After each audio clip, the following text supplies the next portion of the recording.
দেশের সব সেনানিবাসে যথাযোগ্য মর্যাদায় শুক্রবার সশস্ত্র বাহিনী দিবস পালিত হয়েছে। অন্যান্য কর্মসূচির পাশাপাশি সবখানেই বীর মুক্তিযোদ্ধাদের সংবর্ধনার আয়োজন করা হয়। সহকর্মীদের দেয়া তথ্য ও ছবিতে প্রতিবেদন। গাজীপুরের রাজেন্দ্রপুর সেনানিবাসে সশস্ত্র বাহিনী দিবসের কর্মসূচি ছিল শুক্রবার বিকেলে।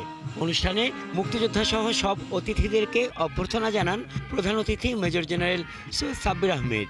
স্বাগত বক্তৃতায় তিনি বলেন, সশস্ত্র বাহিনী দেশের প্রতিটি ক্রান্তির লগ্নে মানুষের পাশে দাঁড়িয়েছে, আবারও দাঁড়াবে। সশস্ত্র বাহিনী সবসময় দেশপ্রেমের এক অনন্য দৃষ্টান্ত স্থাপন করেছে। এরপর বীর মুক্তিযোদ্ধা ও মুক্তিযোদ্ধা পরিবারের কাছে স্মারক উপহার তুলে দেওয়া হয়।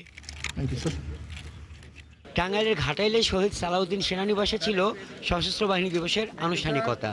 অনুষ্ঠানে বীর মুক্তিযোদ্ধাদের সংবর্ধনা দেওয়া হয়। প্রথমে জাতীয় সঙ্গীত পরিবেশনের মধ্য দিয়ে শুরু হয় অনুষ্ঠান।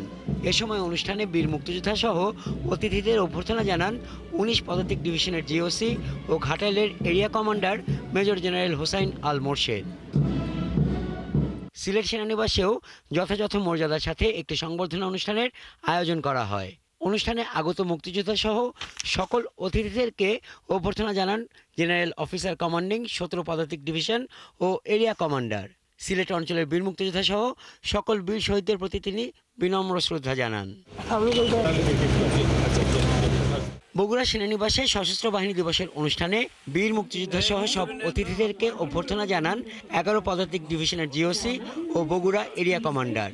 স্বাগত ভাষণে তিনি মুক্তিযুদ্ধে বগুড়া অঞ্চলের মুক্তিযোদ্ধাদের কৃতিত্বপূর্ণ অবদানের কথা স্মরণ করেন।